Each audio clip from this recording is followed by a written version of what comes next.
তবে আজকে কাজ থেকে বাড়ি ফেরার সময় এত বড় একটা দুর্ঘটনার সাক্ষী হইতে পারবো এটা কোনোদিনও স্বপ্নও কল্পনা করি। তবে সেদিন কাজ ছুটি করে আমরা যাচ্ছিলাম বালাকার নতুন কলোনিতে কিছু কাজের সরঞ্জাম আনতে। আর সেদিন আমাদের রানীবাঁধ হসপিটাল মাঠে একটা সুবিখ্যাত যাত্রা ছিল। তবে সেই পথ দিয়েই আমরা বালাকার নতুন কলোনিতে যাওয়ার প্রোগ্রাম নিয়েছিলাম। এর মধ্যে ঝড়ের গতিতে একটা কি যেন হয়ে গেল, প্রথম ঠিক বুঝতে পারি। তো ঘটনাটা জানতে পারি অনেকক্ষণ অপেক্ষার পর। তো আপনারাও শুনুন।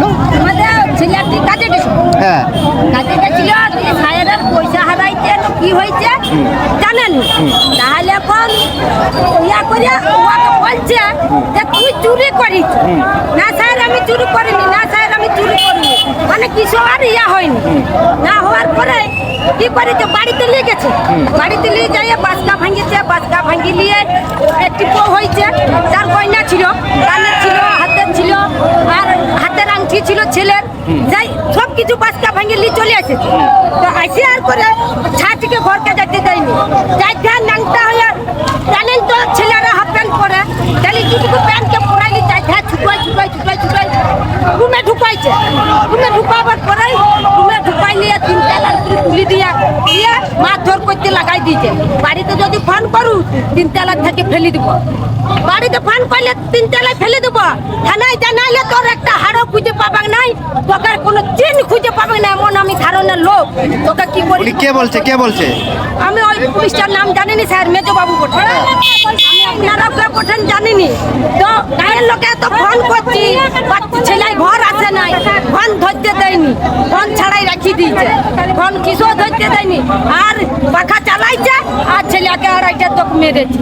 তাহলে এবার তার বাপ নাই, এবার তার মায়ের ভিতরটা কত ফাটবে, আঘাত হবে না? নাই। কি নাম তোমার? কি নাম? আমার নাম কাজল। বাড়ি কোন জায়গায়? বাড়ি রাজাঘাটে।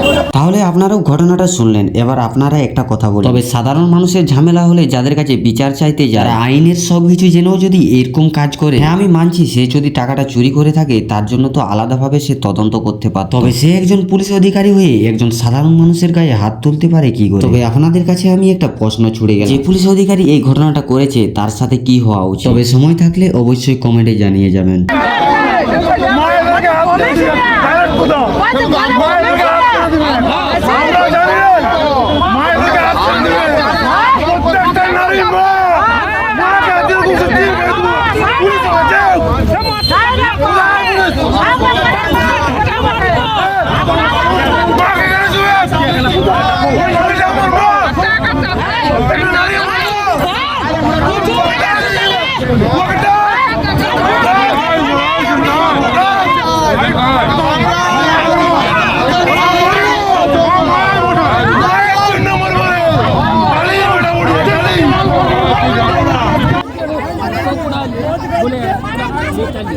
ও ঘরে সব কিছু বারবার নিয়ে চলে এসেছে। হ্যাঁ সব তোমার টাকা গয়না বাচ্চা ছিল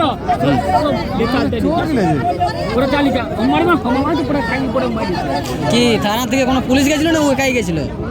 মানে মেজো বাবু যে আছে আমার মেজো বাবু আচ্ছা, তুমি বেটি আমার চাপটা বলি, বেটি চাপটা বেটি তারপর টানায় তোমার নাটটা করে ইয়াকে যাবেন মারিছে, ইয়াকে মারিছে যে সজলকে হ্যাঁ এটাকে মারিছে।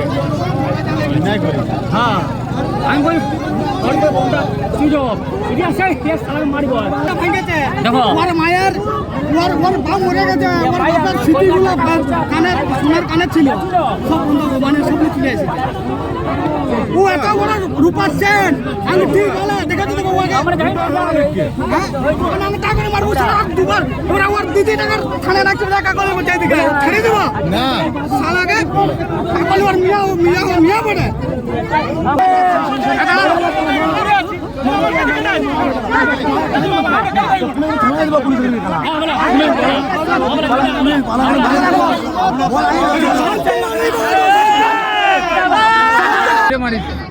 কমর বেল্ট খুলে পরে মারছে, বলছে বল যে নিয়েছি, এবারে কতক্ষণ তুমি না বলবে বলো তো, ও তো মারছে।